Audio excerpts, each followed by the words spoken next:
清河鎮的冬天來得早，11月剛過，街邊梧桐葉就落了一地。風一吹，枯葉貼着柏油路往前滾，像一群沒着落的人。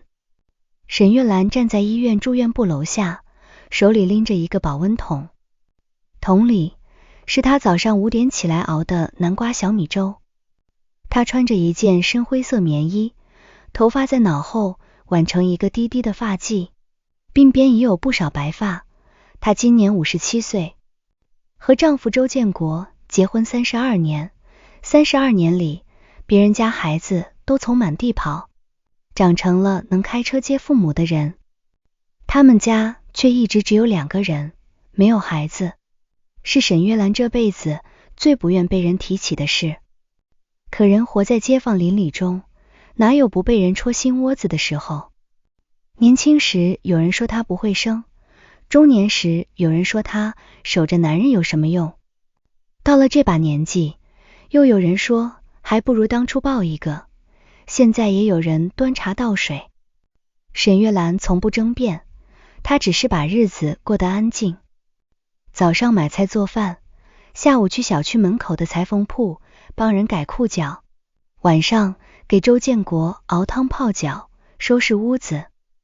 周建國年輕時在鎮上開五金店，後來趕上那幾年生意好，又買了幾間門面房和幾套小房子出租。夫妻倆省吃俭用，攒下了不少家底。在旁人眼裡，沈月蘭是有福气的丈夫，能賺錢，家裡有房產，雖然沒有孩子，但不愁吃穿。只有沈月蘭自己知道，這些年她過得有多沉。她走進住院部，電梯門一開，刺鼻的消毒水味撲面而來。周建國住在12樓腫瘤科，他查出病來已經半年，開始只是胃疼，吃不下飯。沈月蘭催他去做檢查，他不耐煩地說一點小毛病，吃點胃藥就行了。拖了2個月，終於疼得直不起腰，去醫院一查，醫生把沈月蘭叫到走廊，說得很委婉，情況不太樂觀，家屬要有心理準備。沈月蘭當時手指都涼了，可她沒哭，她回到病房，照樣把粥吹涼，一口一口餵給周建國。周建國看着她，眼神複雜，半晌才說：月蘭，這些年辛苦你了。那是他們結婚以來他少有的溫柔。沈月蘭只低頭擦了擦碗沿，說夫妻一場，說這些做什麼？那時她還不知道，接下來等着她的不只是丈夫的病，還有一場藏了10幾年的荒唐。今天沈月蘭推開病房門時，裡面已有一個女人坐着。女人約莫40出頭，穿一件米白色羊絨大衣，頭髮燙成柔順的大波浪，手腕上戴着一隻細金鐲子。她坐在床邊，正低聲跟周建國說話。周建國靠在床頭，臉色灰白，原本壯實的身子瘦得只剩骨架。見沈月蘭進來，他的眼神明顯慌了一下。女人倒是先站起來，笑得很客氣：嫂子，您來了。嫂子這2個字像一根細針扎進沈月蘭心口。她看着女人，沒有立刻說話。其實她認得她林巧雲，鎮上人都叫她巧雲姐。早些年在周建國微金店隔壁開過一家小超市，那時她丈夫常年在外跑車，她一個人帶着個女兒，嘴甜人勤快，經常過來借東西換零錢。沈月蘭以前還可憐過她，林巧雲女兒發燒時，沈月蘭還幫她守过店。後來林巧雲的超市關了，人也搬走了，有人說她去了外地，有人說她嫁了個有錢人。沈月蘭沒打聽過，沒想到再見面竟是在丈夫的病床前。沈月蘭把保溫桶放在床頭櫃上，語氣平淡：你怎麼來了？林巧雲臉上的笑僵了一下，隨即又柔柔地說：聽說建國哥病了，我來看看他。周建國皺眉，月蘭巧雲也是好心。沈月蘭點點頭，好心就好。他打開保溫桶，粥香冒出熱氣，他像什麼都沒發生一樣，把小碗拿出來，慢慢盛粥。病房裡安靜的，只聽得見勺子碰碗沿的聲音。林巧雲坐也不是，站也不是，最後拿起包，那我先走了，建國哥，你好好休息。周建國看着他，眼裡有不捨。路上慢點。林巧雲點頭，又看了沈月蘭一眼，轉身走了。門關上後，沈月蘭把粥遞到周建國手邊。周建國沒有接他，沉默許久，才沙啞地說：月蘭，有些事我想跟你談談。沈月蘭坐在椅子上，抬眼看他。你說。周建國避開他的目光，手指攥着背角。我這病，醫生怎麼說？你心裡也有數。這半年你照顧我，我都看在眼裡。可有件事，我不想瞞你了。沈月蘭垂下眼，似乎早有預感。周建國深吸一口氣，我和巧雲在一起很多年了。病房裡的空氣像凝住了。沈月蘭沒有哭，也沒有罵，只是很輕的了一聲。周建國抬頭看他，反倒愣住了。他以為他會崩潰，會質問，會把粥碗摔在地上，像電視劇裡那些被背叛的女人一樣，鬧得不可開交。可沈月蘭只是坐着，背挺得很直，像一棵被風雪壓了多年仍不肯倒的樹。周建國忽然覺得心裡更不是滋味。他說：月蘭，我知道我對不起你，可我也苦啊。咱們結婚這麼多年沒有孩子，我心裡一直有個疙瘩。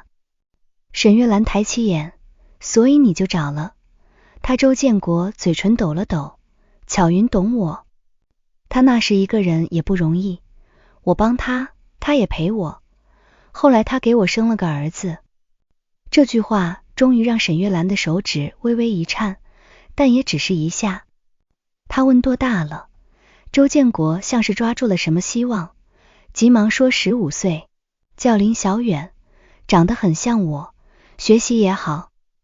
月蘭，我這輩子就這一個兒子，我不能不管他。沈月蘭看着他，32年夫妻，他太熟悉周建國的表情了。他每次想讓他退讓，想让他成全時，都是這樣，一副又愧疚又理直氣壯的模樣。年輕時，婆婆逼她喝偏方，喝得她胃痛，她也這樣說：月蘭，你就忍忍，媽也是想抱孫子。後來檢查結果出來，醫生說她身體沒問題，建議夫妻雙方都查。周建國卻死活不去，他說男人查那個丟人。再後來，親戚催着他們領養一個，他說不是親生的，養不熟。這些年他把所有沒有孩子的苦都明裡暗裡推到了沈月蘭身上。而現在他告訴他，他在外面有個15歲的兒子。沈月蘭忽然覺得可笑，他問你想怎麼管？周建國沉默片刻，終於說出了最重要的話，我已經讓律師把東西整理好了，家裡那6套出租房，我打算都留給巧雲和小遠。沈月蘭望着他，良久沒有說話。那6套房是他們半輩子的積蓄，其中2套是他們年輕時把五金店的利潤一點點攢下來買的。那時沈月蘭白天守店，晚上記賬，冬天手冻裂了還要搬貨。另外幾套是他照顧周建國父母多年，公婆去世後留下的老房拆遷置換來的。周建國說得輕飄飄，全留給林巧雲和那個孩子。沈月蘭問，那我呢？周建國臉上閃過一絲不自然，咱們現在住的那套房，我留給你，你一個人住也夠了。還有銀行裡的存款，也給你一半。月蘭，你沒有孩子，將來用不了那麼多。可小遠還小，他要讀書，要成家，我沒有孩子，所以我用不了。沈月蘭重複了一遍。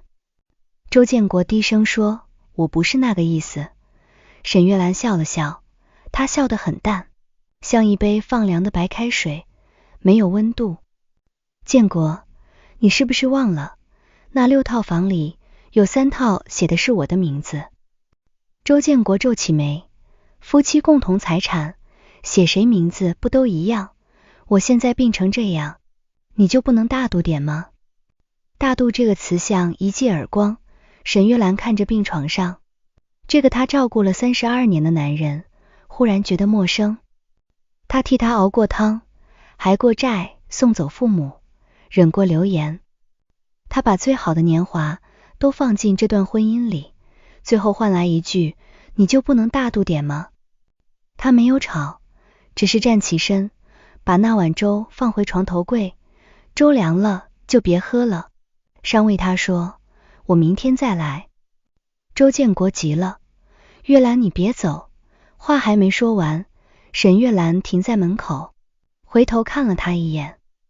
你想說的我都聽明白了。說完，他推門走了出去。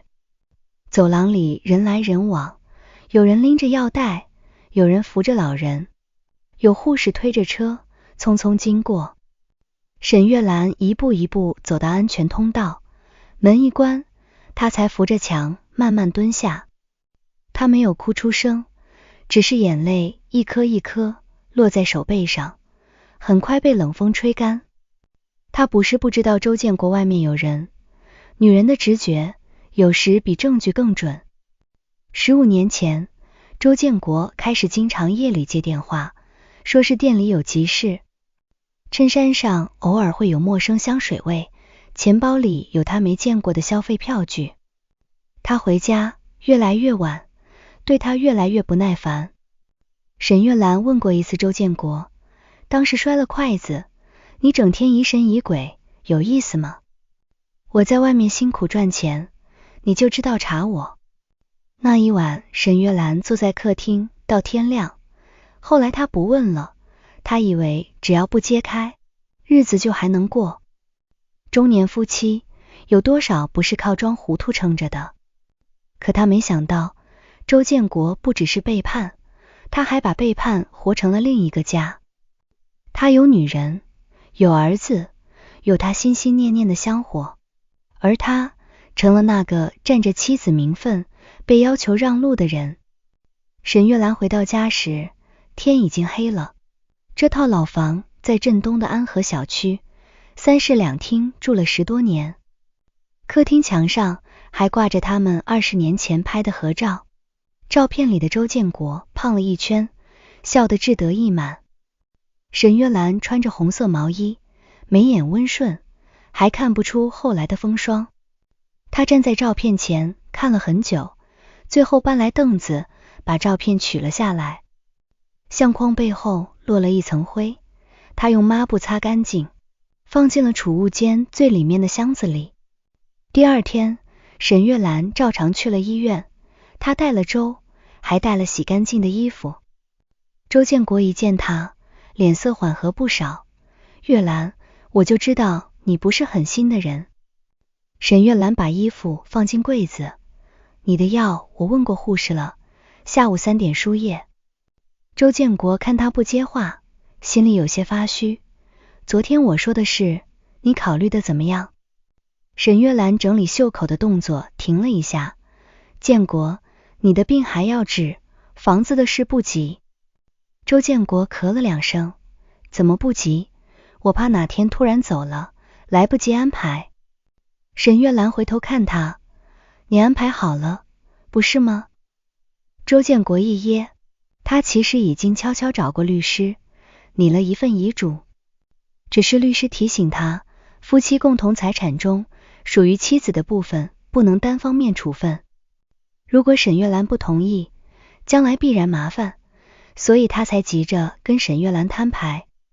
他想着，沈月蘭一輩子性子軟，又沒有娘家撐腰，只要他病着，他多半會心軟。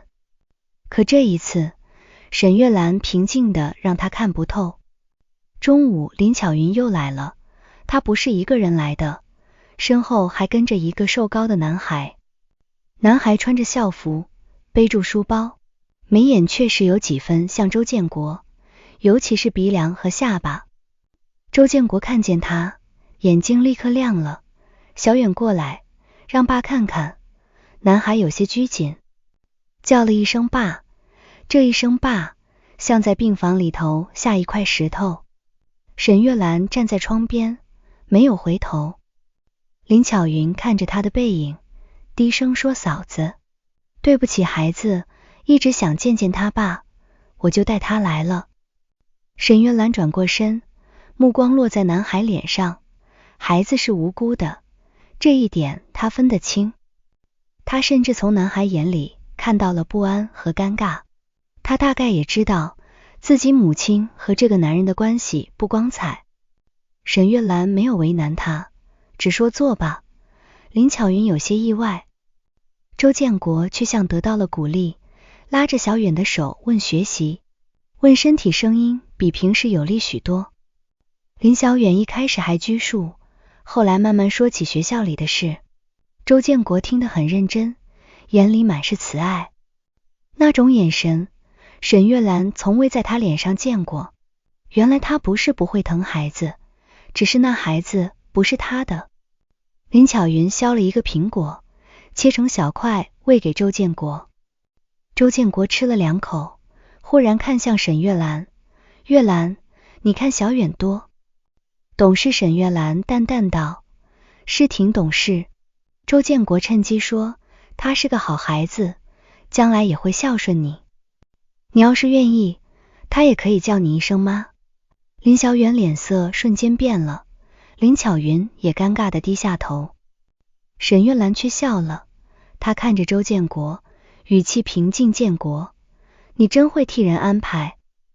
周建國沒聽出他話裡的冷意，繼續說，我這不是為你好嗎？你沒有孩子，將來老了也孤單，小遠要是認你，你也有個依靠。沈月蘭看了林小遠一眼，孩子頭低得很低，耳朵都紅了。他忽然覺得周建國不僅對不起他，也未必真正尊重這個兒子。他只是在臨死前想把所有人都塞進他安排好的位置裡，讓情人得到房子，讓兒子得到名分，讓妻子吞下委屈，還要感激他考慮周全。沈月蘭沒有再說話。下午周建國睡着後，林巧雲在走廊攔住了沈月蘭，嫂子，我想跟你聊聊。沈月蘭看着他，聊什麼？林巧雲咬了咬唇，我知道我對不起你，可事情已經這樣了。建國哥現在時日不多，他最大的心願就是讓小遠有個保障。你看在他快走的份上，別跟他爭了，好嗎？沈月蘭反問，我爭什麼了？林巧雲怔住。沈月蘭說，那6套房是我和他婚後一點點掙下來的，你要我不爭，是要我把自己的半輩子送給你嗎？林巧雲眼眶一紅，可我也跟了他這麼多年，我沒名沒分，自己帶着孩子也很苦。沈月蘭看着他，忽然想起很多年前，林巧雲抱着發燒的女兒站在小超市门口，急得掉眼淚。那時沈月蘭還替他墊過醫藥費，他那時覺得女人都不容易，可後來他才明白，苦不是傷害別人的理由。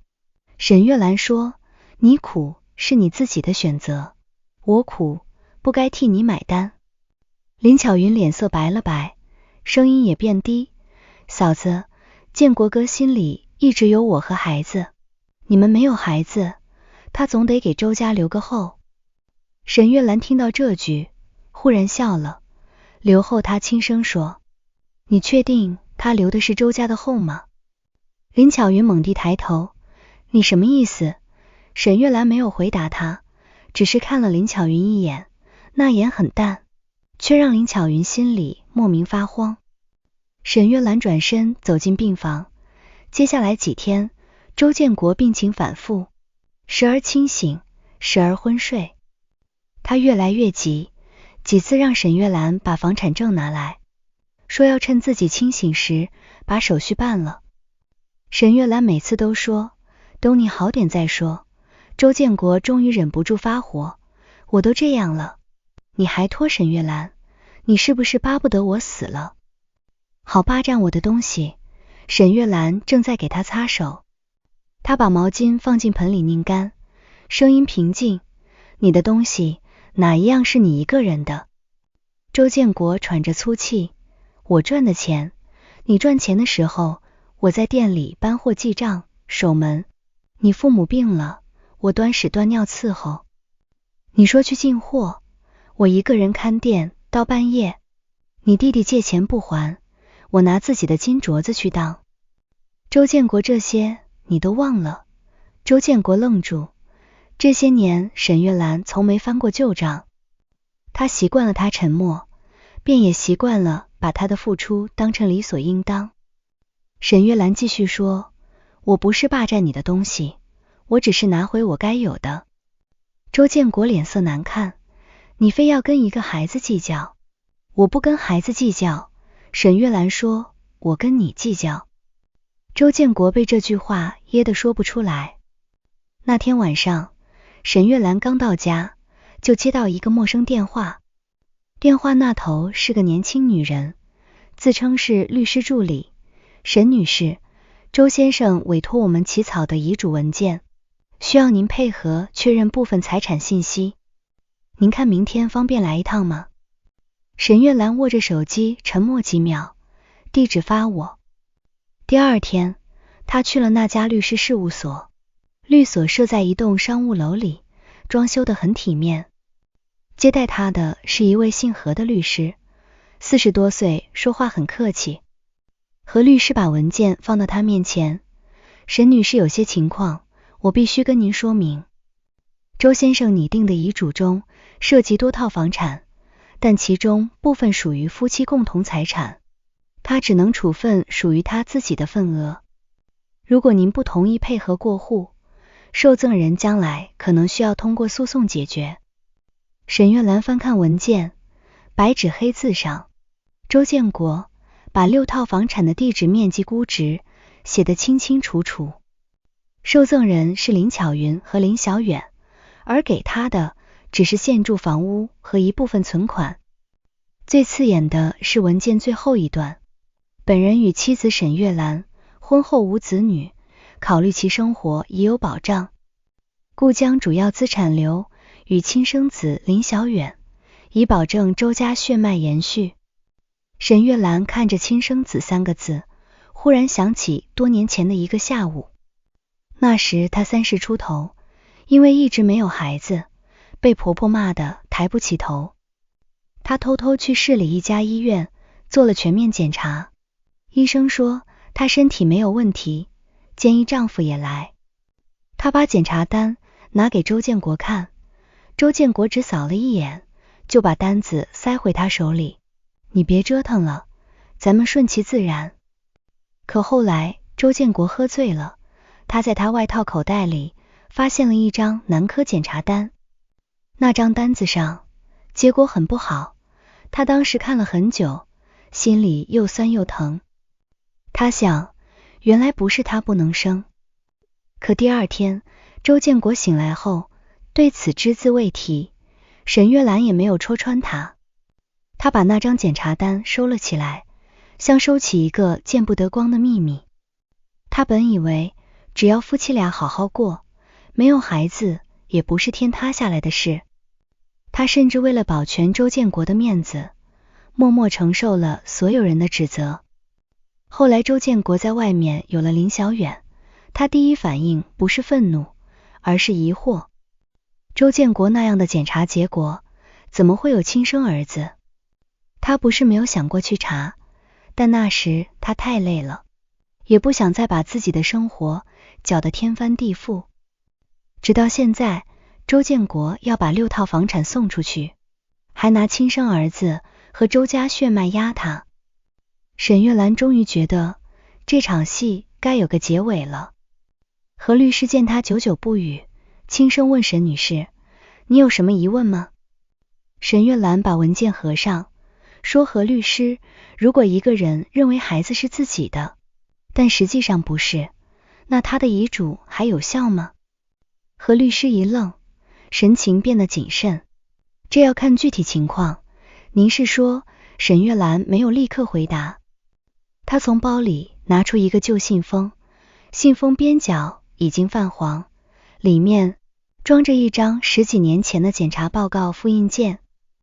她把它推到何律師面前：“這件事我原本不想讓任何人知道。”沈月蘭說：“但現在有些人把我當傻子太久了。”何律師看完報告，眉頭皺了起來，他問沈女士：“您能確認這份報告是周先生本人的嗎？”“能。”沈月蘭說，“原件我也有。”何律師思索片刻：“如果涉及親子關係，最直接的證據還是親子鑑定，但需要合法取得樣本，程序上要謹慎。”沈月蘭點頭：“我明白他。”離開律所時，天空陰沉沉的，像要下雪。回到醫院，周建國正醒着，林巧雲坐在旁邊給他捏腿。見沈月蘭進來，周建國立刻問：“你去律所了？”沈月蘭把包放下去了，周建國眼裡閃過一絲喜色：“那你簽字了？”沈月蘭搖頭：“沒有。”周建國臉色一下沉了。沈月蘭、林巧雲趕緊勸建國哥：“你別激動，身體要緊。”周建國卻像被點燃的炮仗：“他就是故意的，他想讓我死不瞑目。”沈月蘭看着他：“你要真怕死不瞑目，就該把事情弄清楚。弄清楚什麼？”沈月蘭的目光慢慢移到林巧雲臉上，林巧雲手一抖。沈月蘭說：“比如小遠，到底是不是你的兒子？”病房瞬間安靜，周建國像沒聽懂，愣了幾秒才怒道：“你胡說什麼？”林巧雲臉色煞白，猛地站起來：“嫂子，你可以恨我，但你不能這樣污蔑孩子。”沈月蘭沒有跟他爭，她只是從包裡拿出那份舊報告，放在周建國面前：“建國，有件事我一直没告訴你。”他語氣很輕：“其實當年你的檢查報告我看見了。”周建國的臉一點點失去了血色。沈月蘭看着他，淡淡一笑：“醫生說你幾乎不可能讓女人自然懷孕，那麼小遠是怎麼來的？”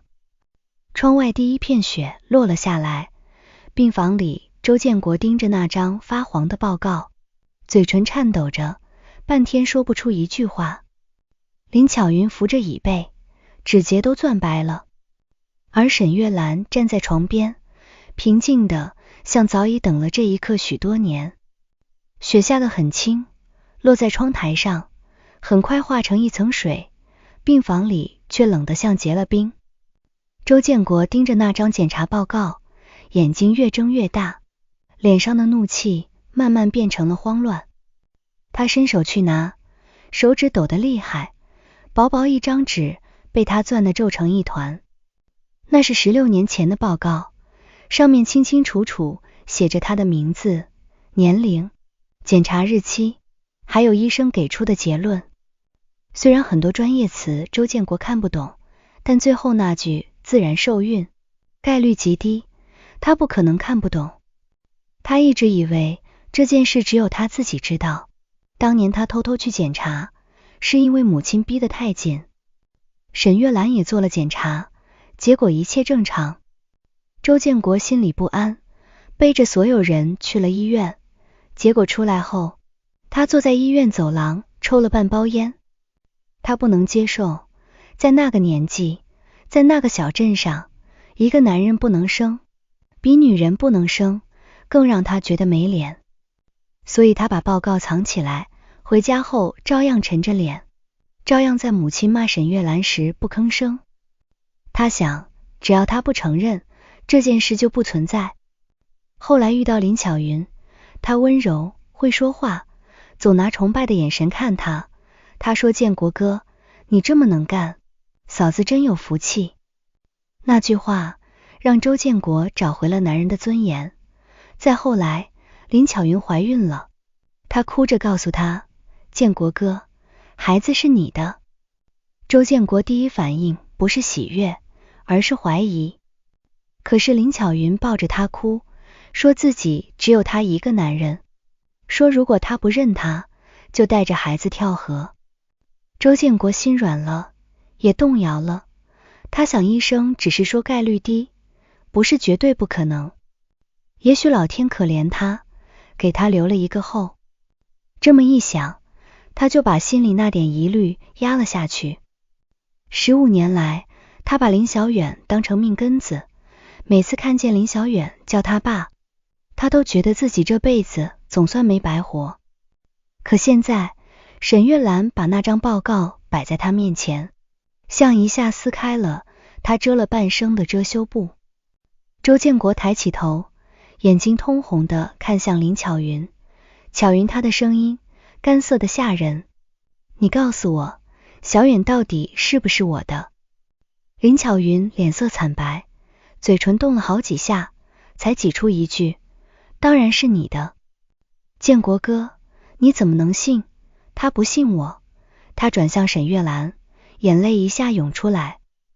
嫂子，我知道你恨我，可你不能用這種事害孩子。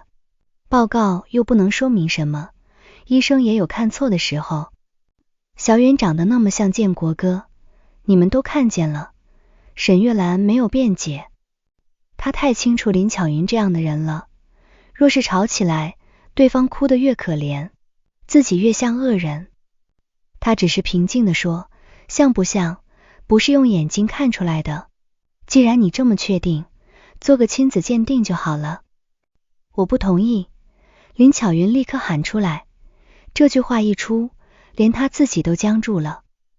周建國的眼神變了，林巧雲慌忙補救，建國哥，我不是心虛，我是怕傷害小遠，他才15歲，正是要面子的年紀，要是讓他知道自己被懷疑，他心裡會怎麼想？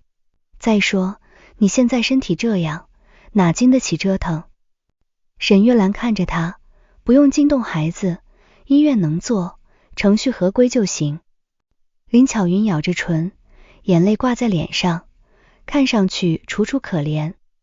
可這一次，周建國沒像從前那樣護着他，他的手抓着報告，呼吸越來越急。做周建國忽然說，林巧雲渾身一震，建國哥。周建國盯着他，我要做。林巧雲哭着搖頭，你不相信我。周建國閉了閉眼，聲音嘶啞，我不是不信你，我是想死個明白。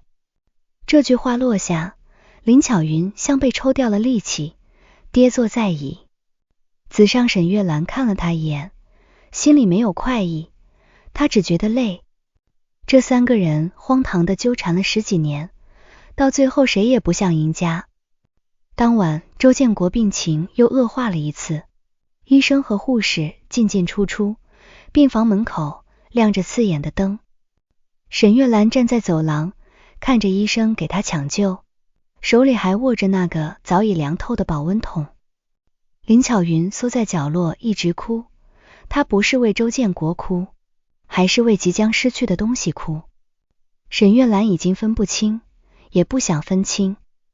凌晨2點，周建國穩定下來，轉入監護病房觀察。林巧雲想跟進去，被護士攔下。沈月蘭坐在走廊長椅上，腰背挺得很直，可整個人像一下老了許多。她不是鐵打的，再平靜也會疼。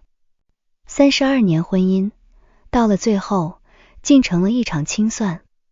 她曾經以為，人生就是忍一忍，熬一熬，熬到老了，兩個人還能坐在陽台上曬太陽。可周建國親手把這點念想打碎了。第二天上午，何律師來了醫院，他帶來了更詳細的法律意見。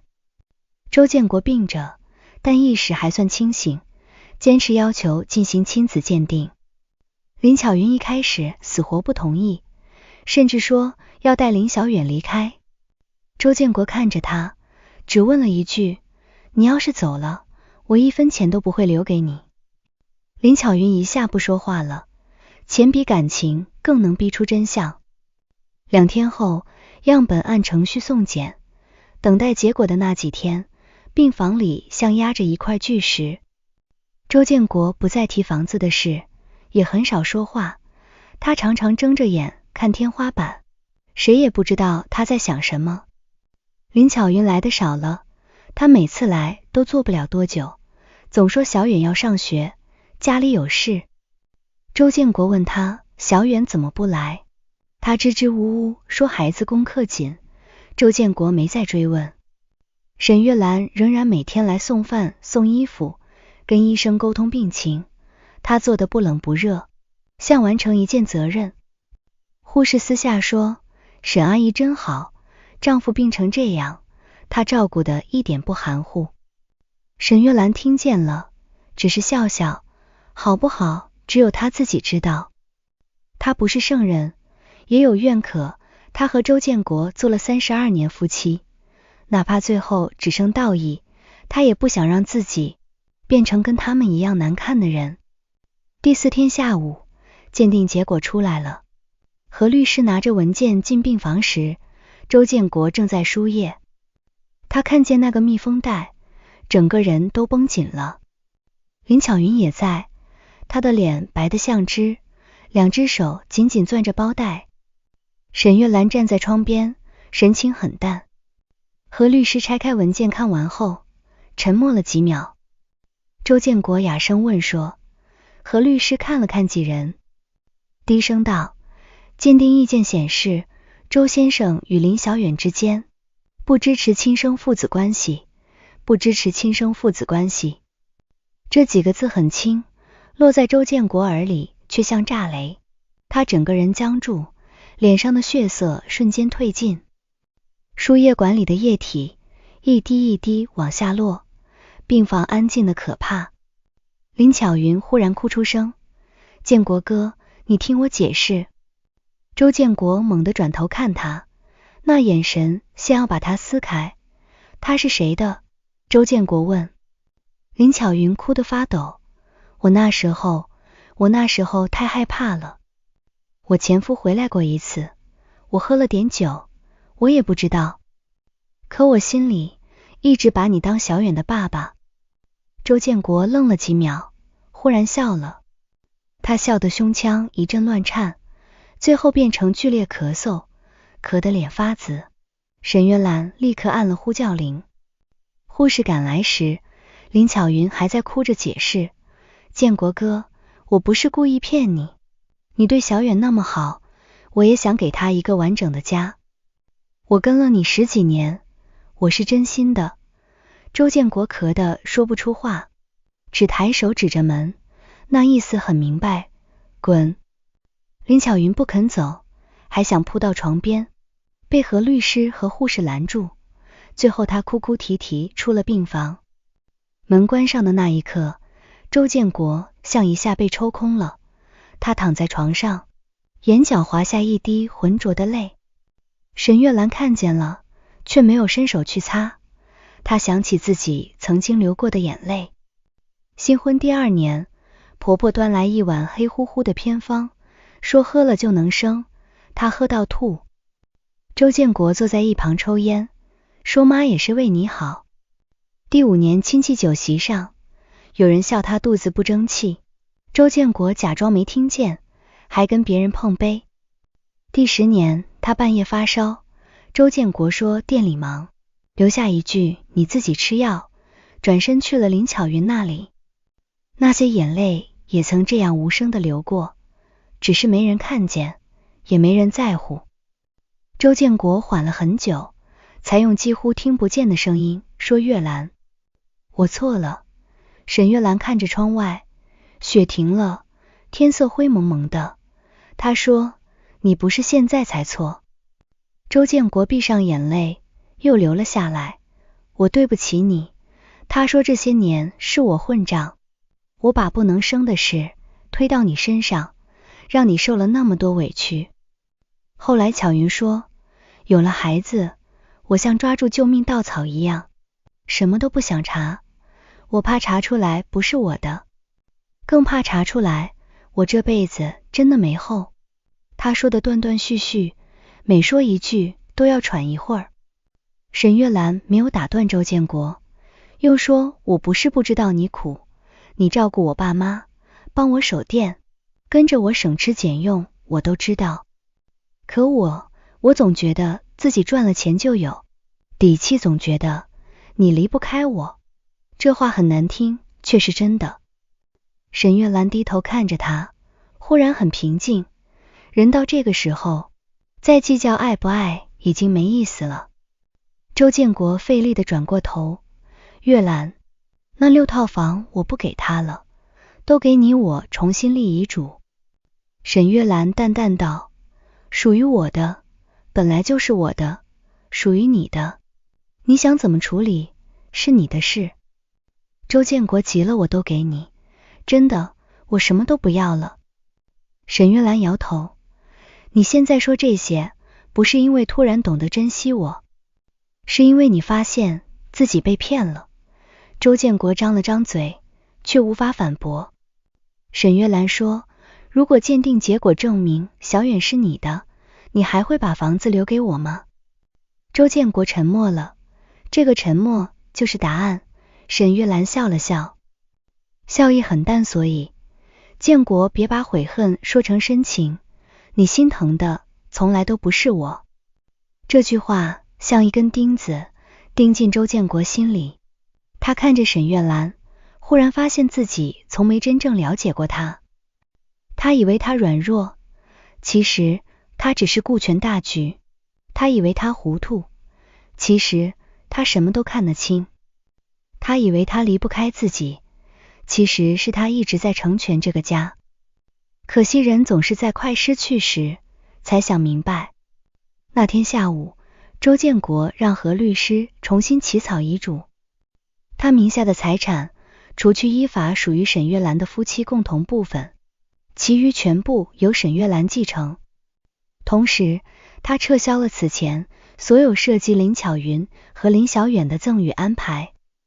何律師按程序確認了周建國的精神狀態，又安排見證人簽字錄像。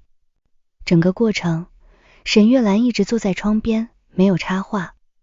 簽完字後，周建國像耗盡了力氣，他望着沈月蘭，低聲說，月蘭，我走後你別太苦着自己，房子該賣就賣，錢該花就花。沈月蘭了一聲。周建國又問，你會不會恨我一輩子？沈月蘭想了想，說不知道，這是實話。恨一個人也需要力氣，他這半生已經太累了，不知道以後還有沒有力氣恨。周建國苦笑，你連騙我一句都不肯。沈月蘭說，我們之間騙得夠多了。周建國不再說話。又過了2天，林巧雲帶着林小遠來了醫院。那天林小遠沒有穿校服，穿了一件黑色羽絨服，個子高高瘦瘦，站在門口不敢進來。沈月蘭正好在病房，她看到那孩子，心裡仍然有些複雜。孩子不是周建國的，可15年裡，他確實叫了周建國一聲爸。大人的錯，最終總會落到孩子身上。林巧雲眼睛腫着，見到沈月蘭，難得沒有擺出柔弱的姿態，只低聲說，嫂子，我想讓小遠跟建國哥說幾句話。沈月蘭沒說同不同意，只看向病床上的周建國。周建國閉着眼，聽見聲音後睜開，看到林小遠，他眼神劇烈地顫了一下。恨嗎？恨。林巧雲騙他，恨自己把別人的孩子當親兒子，疼了15年。可看見林小遠低着頭，眼眶通紅的樣子，他又恨不起來。這孩子是無辜的。小遠，周建國叫了一聲。林小遠走到床邊，聲音發抖，爸。這一聲爸喊出來，林巧雲立刻捂住嘴哭了。周建國眼圈也紅了，他抬起手想摸摸林小遠的頭，卻沒有力氣。林小遠趕緊低下身，把頭湊過去。周建國的手落在他頭髮上，輕輕摸了摸。以後好好讀書，周建國說，別學大人做錯事。林小遠眼淚一下掉下來吧，我是不是不能再叫你爸了？周建國嘴唇顫了顫，很久他才說，你願意叫就叫吧。林巧雲哭得更厲害，周建國卻沒有看他。他對林小遠說，我和你媽的事你別管，你是孩子，你往前走，將來做個正直的人，別騙人，也別靠騙來的東西過日子。林小遠用力點頭。周建國又讓何律師拿來一份文件，那是一筆教育資助的安排，金額不算太大，但足夠林小遠完成高中和大學的基本學費、生活費。這筆錢不是從沈月蘭名下財產中出，而是周建國個人存款的一部分。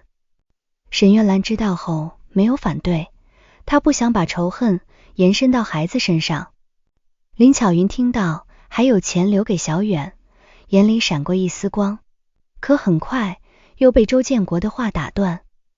周建國看着他，聲音冷得很巧，雲，這是給孩子的，不是給你的。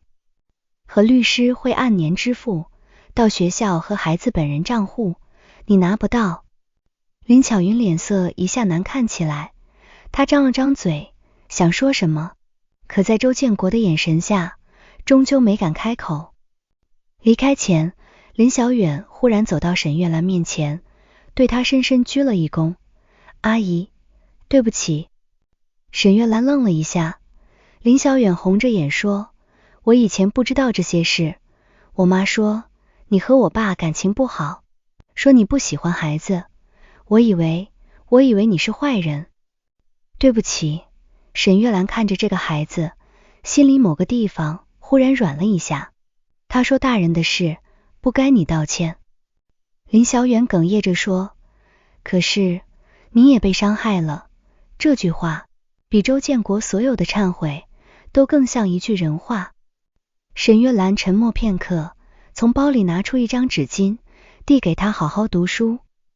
他說，將來別讓自己變成會推卸責任的大人。林小遠接過紙巾，用力點頭。那天之後，林巧雲再也沒來過醫院。聽人說，他去律所鬧過，說自己跟了周建國多年，應該得到補償。何律師按法律條款跟他講得清清楚楚，他與周建國沒有合法婚姻關係，先前所謂贈與涉及夫妻共同財產，且未完成合法轉移，無法按他想的那樣處理。至於他多年來從周建國那裡拿走的錢款，如果沈月蘭追究，還可能涉及返還部分夫妻共同財產。林巧雲聽完，臉色一陣青一陣白，最後灰溜溜走了。沈月蘭沒有去追究那些零零碎碎的錢，不是她大度，而是她不想再把餘生耗在這些爛賬上。她已經耗了32年。周建國是在一個清晨走的，那天外面沒有下雪，天反而難得放晴。病房窗簾拉開，微弱的陽光照進來，落在白色被單上。他前一晚精神忽然好了些，甚至喝了半碗粥。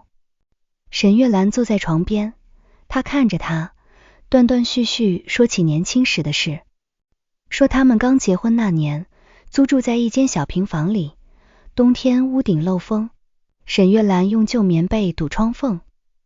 說開5金店第一天，一上午只賣出去2把鉗子。沈月蘭還笑着說，慢慢來，總會好的。說有一年他進貨被人騙了，虧了大半積蓄回家，不敢說是沈月蘭看出來，拿出自己攢的私房錢，說錢沒了再掙。人別垮，那些記憶本來應該是溫暖的，可如今再提，像隔着一層霧。周建國說着說着哭了，月蘭如果有下輩子，我一定好好對你。沈月蘭替他掖了掖被角，平靜地說，別說下輩子了，這輩子都沒過明白。周建國苦笑了一下，眼角帶着淚，他最後一次握住沈月蘭的手，力氣很輕。對不起，這是他留給他的最後一句話。清晨6點多，監護儀上的線慢慢平了，護士進來，醫生宣告死亡時間。沈月蘭站在病床邊，看着周建國的臉，他瘦得脫了相，眉頭卻終於鬆開了，像卸下了所有不甘和執念。沈月蘭沒有嚎啕大哭，她只是低下頭，替他把衣領整理好，又用溫水擦了擦臉。32年夫妻，最後能做的也就這些了。周建國的後事辦得簡單，沒有真實地名，也沒有大張旗鼓的排場。沈月蘭請了幾個親近親戚和老街坊，按鎮上的習俗辦了告別。周建國的弟弟周建民帶着妻子來了。周建民早年借過周建國不少錢，一直沒還。這次一來，先是假惺惺哭了一場，接着就旁敲側擊問房子的事。嫂子，我哥沒孩子，按理說我們兄弟也是親人，以後你一個人要是忙不過來，那幾套房我可以幫你管。沈月蘭看着他，語氣很淡，不用律師會處理。周建明臉色微變，嫂子，你這話就見外了，我哥總不能什麼都不給周家留吧？沈月蘭看了他一眼，你哥生前欠別人的，還得先還清。你10年前借的15萬，要不要？我把借條拿出來。周建明立刻閉了嘴。他妻子趕緊拉他，人剛走，你提這些幹什麼？兩人沒坐多久，就灰溜溜離開了。那天晚上，沈月蘭一個人回到安和小區的家，屋裡很安靜。以往周建國在時，哪怕2個人沒話說，家裡也總有點聲音。電視開着，水壺響着，他偶爾咳嗽或喊他倒水，現在什麼都沒有。沈月蘭站在客廳中央，忽然不知道該做什麼。他走進廚房，下意識想淘米，手伸到米袋裡，才想起來今晚只有他一個人吃飯。他抓着一把米愣了很久，最後只煮了一小碗面，面煮得有點爛。他坐在餐桌前慢慢吃完，吃到一半，眼淚掉進碗裡，他終於哭了，不是為周建國的死，也不全是為他的背叛。他哭自己這32年，哭那個年輕時滿心期待嫁進周家的沈月蘭，哭那個被婆婆罵卻不敢還嘴的沈月蘭，哭那個知道丈夫秘密卻為他保全面子的沈月蘭，哭那個明明被傷透了還每天拎着保溫桶去醫院的沈月蘭。她哭得很安靜，像是把半輩子的委屈一點點倒出來。第二天太陽升起時，她照常起床，她把家裡所有窗戶打開通風，拆下周建國常坐的舊沙發套，洗了床單被罩，又把儲物間裡多年不用的東西一件件整理出來。她發現這個家裡有太多屬於過去的痕跡，周建國的舊衣服、舊皮鞋、釣魚竿、喝茶的紫砂杯，還有一箱五金店關門後留下的賬本，他沒有全部扔掉，有些該留的他收好，有些沒用的他裝袋送走。整理到最後，他翻出了那個相框，20年前的合照裡，他們看起來都還年輕。沈月蘭看了很久，沒有再放回客廳，而是把它包好，放進箱子底層。過去不是不存在了，只是不必掛在最顯眼的位置。1個月後，周建國的遺產處理基本完成，6套房中依法屬於沈月蘭的部分歸他所有。周建國名下可繼承部分也按新遺囑由沈月蘭繼承。林小遠的教育資助由何律師協助，建立專門賬戶，按約定執行。林巧雲沒有再鬧，聽說她帶着兒子搬去了鄰近的小鎮，開了一家小吃攤。有人說她日子不好過，也有人說她活該。沈月蘭不評價。她偶爾會收到林小遠發來的短信，第一次是過年前，沈阿姨，我期末考了，年級前20，謝謝您沒有為難我。沈月蘭看着短信，回了一句繼續努力。第二次是春天，沈阿姨，我媽讓我轉達，說對不起。沈月蘭看了很久，沒有回復。沒關係，有些對不起不一定要換來沒關係，她只會把自己的路走正。那之後，林小遠不常打擾她，只在成績有進步時發一句。沈月蘭偶爾回，像對一個遠方的晚輩。她沒有把他當兒子，也沒有把他當仇人，這樣剛剛好。春天來時，安和小區樓下的玉蘭樹開了花。沈月蘭把其中2套房租約到期後賣掉，拿出一部分錢重新裝修了老房。鄰居李嫂看見工人進進出出，忍不住問月蘭，你這是要大動干戈啊？沈月蘭笑住了，10幾年牆都舊了，換樣子。李嫂嘆氣也是，人這輩子啊，總得往前看。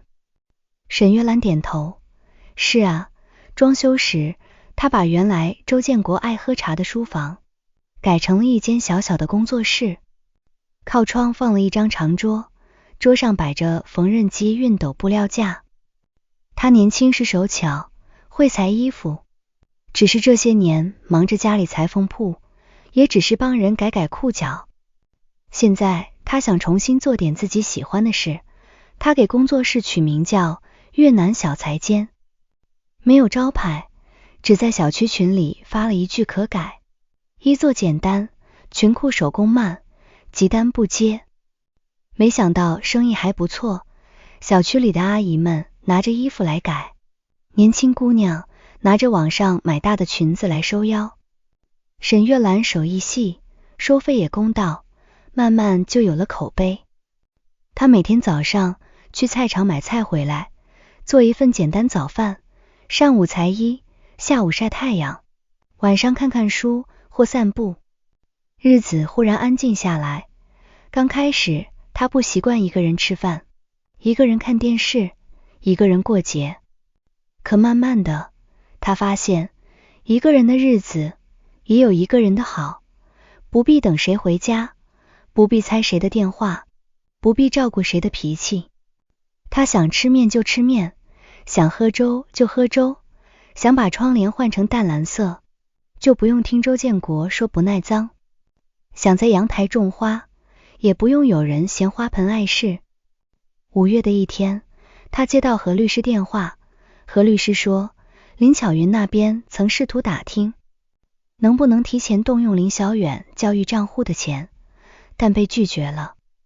林小遠本人也表示不希望母親再來打擾沈月蘭。沈月蘭聽完只說知道了。何律師又問沈女士，您之前提過想做一份自己的財產規劃，還需要安排時間嗎？沈月蘭看着窗台上開得正好的茉莉，說需要下周吧。掛掉電話後，她坐了很久。她沒有孩子，這是事實。可沒有孩子，不代表她的人生就沒有安排，不代表她的財產就該被任何打着香火、血脈旗號的人惦記。她想清楚了，自己該花的花，該留養老的留。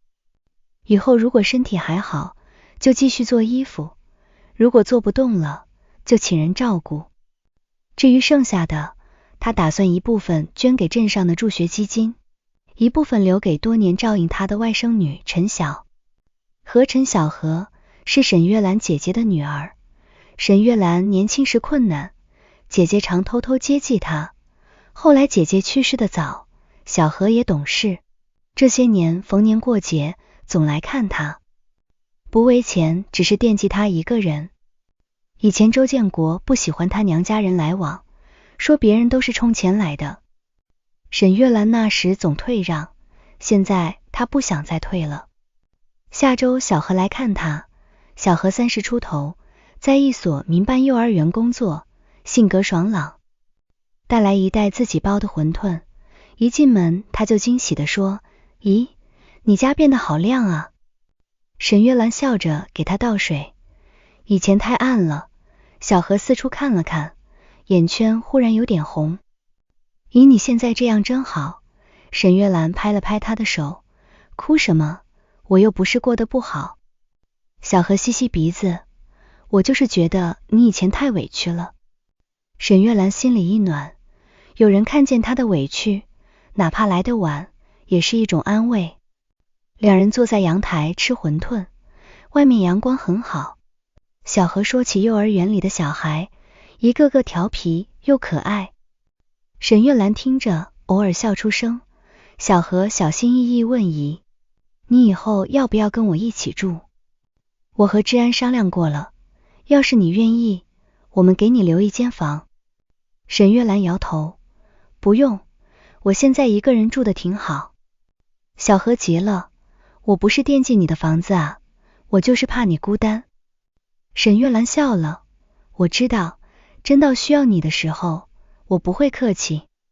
但现在我想自己过几年。小何這才點頭：那你有事一定叫我。沈月蘭說好。晚上送走小何後，沈月蘭把碗洗乾淨，站在陽台給茉莉澆水。風吹過來，花香很淡。她忽然想起周建國臨終前問她會不會恨他一輩子。現在在想，答案似乎變了。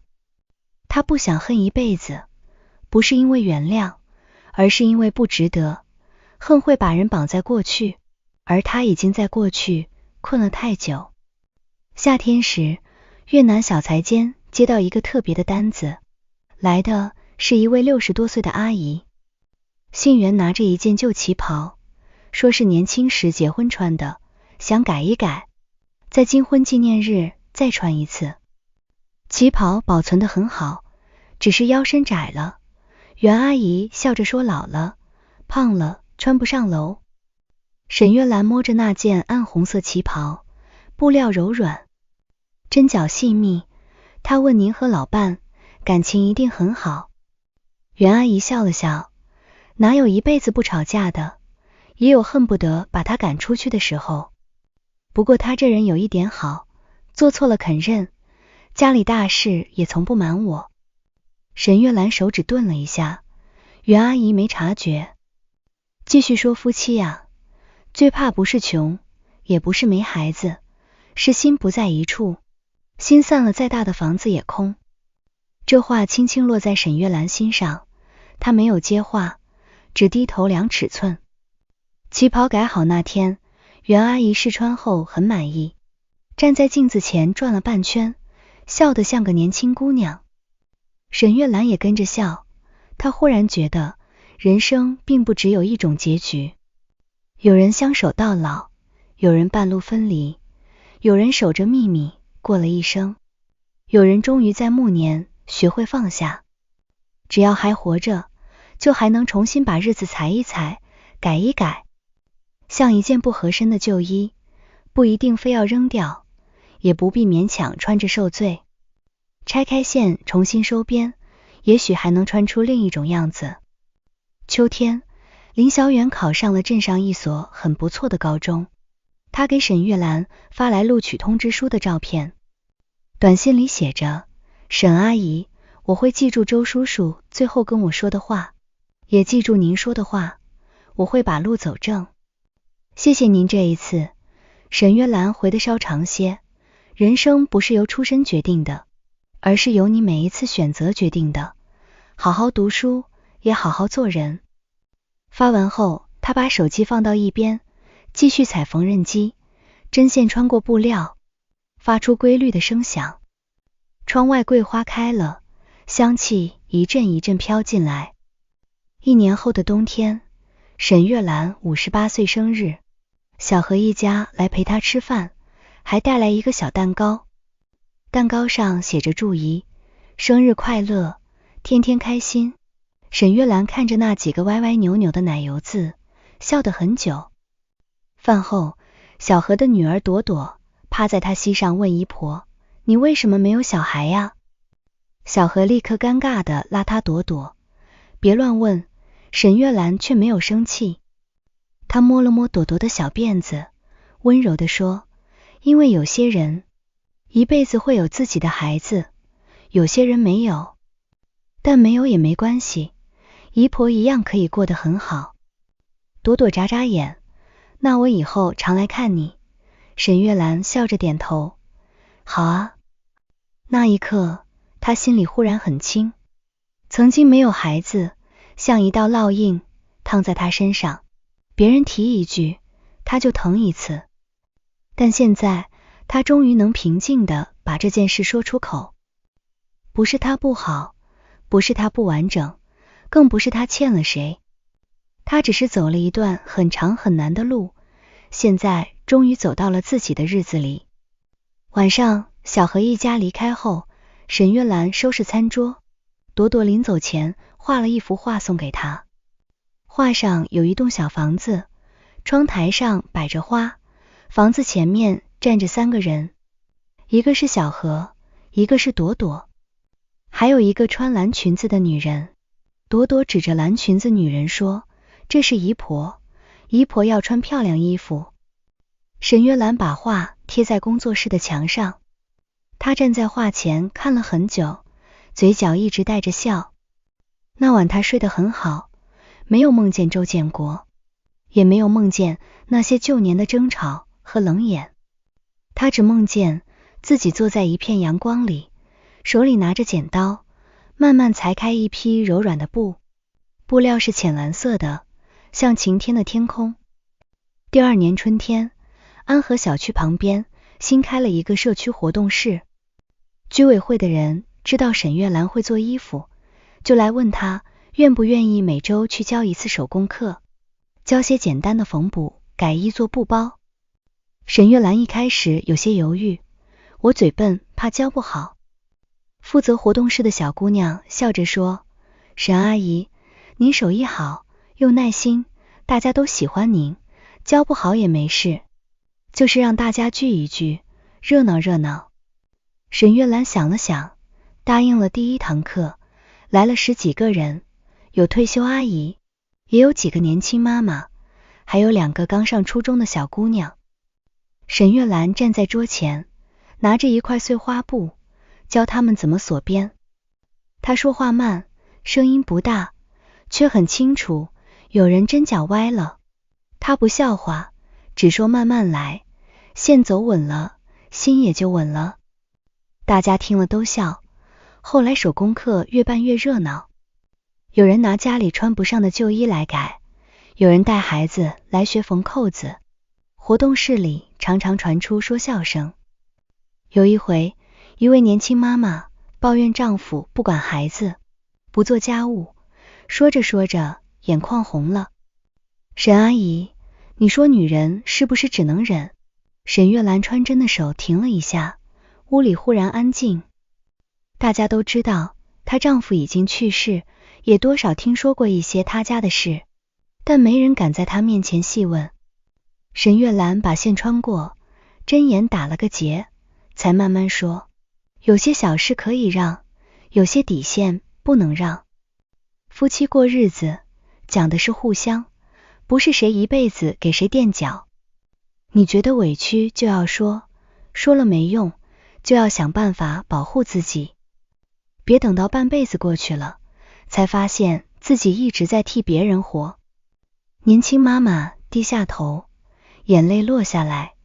沈月蘭遞給她一張紙巾：“日子是自己的，別怕。”這句話，她像是說給別人聽，也像是說給從前的自己聽。從那以後，來找沈月蘭說話的人多了，有人問她改衣服，有人問她家庭瑣事，也有人只是坐一會兒喝杯茶。她的家慢慢有了人氣，不是周建國在時那種沉悶的人氣，而是一種舒服自在，不必討好的熱鬧。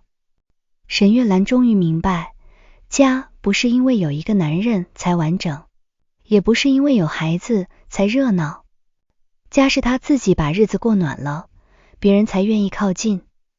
又過了幾年，林小遠考上了大學，他沒有考去很遠的地方，而是選了一所適合自己的學校，學的是機械設計。錄取通知書下來那天，他給沈月蘭打了一通電話，電話裡他的聲音已經不再是當年那個怯生生少年的樣子，多了幾分沉穩。沈阿姨，我考上了。他說。沈月蘭正在整理布料，聽見這話笑了笑。恭喜你。林小遠沉默了一會兒，又說我想去看看周叔叔，也想如果您方便，我想當面謝謝您。沈月蘭沒有立刻答應，她望着窗外的綠樹，想起那個在病房裡哭着問我是不是不能再叫你爸了的少年。歲月真快，當年那些糾纏到讓人喘不過氣的事，如今也變成了記憶裡一塊不再流血的疤。他說來吧。幾天後，林小遠到了安和小區，他比以前更高了，穿着簡單的白襯衫，背着一個舊書包，整個人乾淨又有禮貌。他站在門口，手裡提着一盒水果，不好意思地說，沈阿姨，打擾您了。沈月蘭接過水果，进來坐。林小遠進屋後，看見牆上的布畫，窗台上的花，桌上的縫紉機，眼神柔和了些。您家真好看。他說。沈月蘭給他倒茶，這幾年慢慢收拾的。林小遠坐在沙發上，雙手捧着茶杯，像有很多話不知道從哪裡說起。最後他從包裡拿出一個信封，沈阿姨，這是我暑假打工存的一點錢，不多我知道，周叔叔給我的教育資助還沒用完，但我以後會慢慢還。沈月蘭看着信封，沒有接小遠，那筆錢是周建國留給你的，不是我給你的，你不用還我。林小遠低聲說，可如果沒有您點頭，我可能拿不到，你也可以不讓我用。沈月蘭看着他，半晌才說，我不為難你，不是為了讓你欠我一輩子，你要真想還，就把書讀好，把人做好，將來有能力了，去幫真正需要幫的人。林小遠眼睛微紅，我會的。沈月蘭把信封推回去，錢收着，大學要用錢的地方多。林小遠猶豫片刻，還是把信封收了回去。那天傍晚，沈月蘭帶他去了周建國安葬的地方，那裡很安靜，周圍種着松柏。林小遠站在碑前，鞠了3個躬，他沒有喊爸，也沒有喊周叔叔，只是低聲說，我考上大學了，您以前讓我把路走正，我一直記得。風從樹林裡吹過，松針發出細細的聲音。沈月蘭站在不遠處，沒有打擾他。他心裡已經沒有當初那種尖銳的痛了，人死了，恩怨也不是一下就消失，只是慢慢变淡，變成某種不再刺人的東西。回去路上，林小遠忽然問沈阿姨，您恨我媽嗎？沈月蘭想了想，以前恨過，那現在呢？現在不常想了。林小遠低着頭，他這幾年過得不算好，但也算安穩。他有時會後悔，有時又嘴硬。他知道我來見您，讓我替他再說一聲對不起。沈月蘭看着前方的路，聲音平靜，我聽到了。林小遠問，那您會原諒他嗎？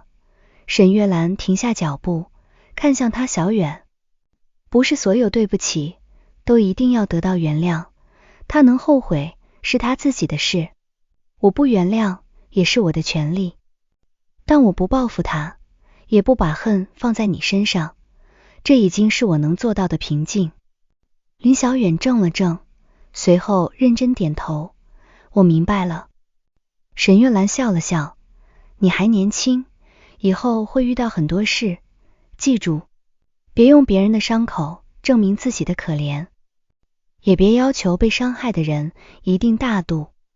林小遠說好，那天之後，林小遠每年過年都會發一條祝福短信，有時是簡單一句沈阿姨新年好，有時會附上自己的近況。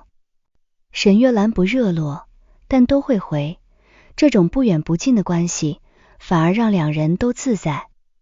沈月蘭65歲那年，身體還算硬朗，越南小裁縫已經不怎麼接急活了，她更多時間在社區活動室教手工，偶爾和小何一家吃飯，帶朵朵去買書。朵朵長成了中學生，仍然喜歡黏着她。有一次朵朵寫作文，題目是我最敬佩的人，她寫的是沈月蘭。作文裡有一句話，姨婆沒有把苦日子過成怨氣，她把它改成了一件合身的新衣服。小何把作文拍給沈月蘭看，沈月蘭看完，眼眶濕了很久。她沒想到一個孩子能看懂她的人生。那天晚上，她把那篇作文打印出來，和朵朵小時候畫的那幅畫放在一起。工作室牆上舊畫的顏色已經有些淡了，但依然很溫暖。沈月蘭站在牆前，忽然想起很多年前那個標題般荒唐的夜晚。丈夫臨終前要把6套房產送給外面的女人和所謂的兒子。她淡淡一笑，說有件事一直沒告訴她。那時所有人都以為她笑的是報復，是終於抓住了別人的把柄，可只有她自己知道，那一笑裡更多的是悲涼。她不是為了贏，她只是不能再輸掉自己。人生走到後來，她越發明白，真正的清醒不是把別人打得多狼狽，而是在看清一切後，還能把自己的日子重新過起來。周建國用一生追求所謂的後，最後才知道自己抓住的不過是一場謊言。林巧雲用10幾年算計一份安穩，最後失去了尊嚴，也讓兒子背上不該背的難堪。而沈月蘭曾經最像那個被丟下的人，卻在風雪過後一點點把自己撿了回來。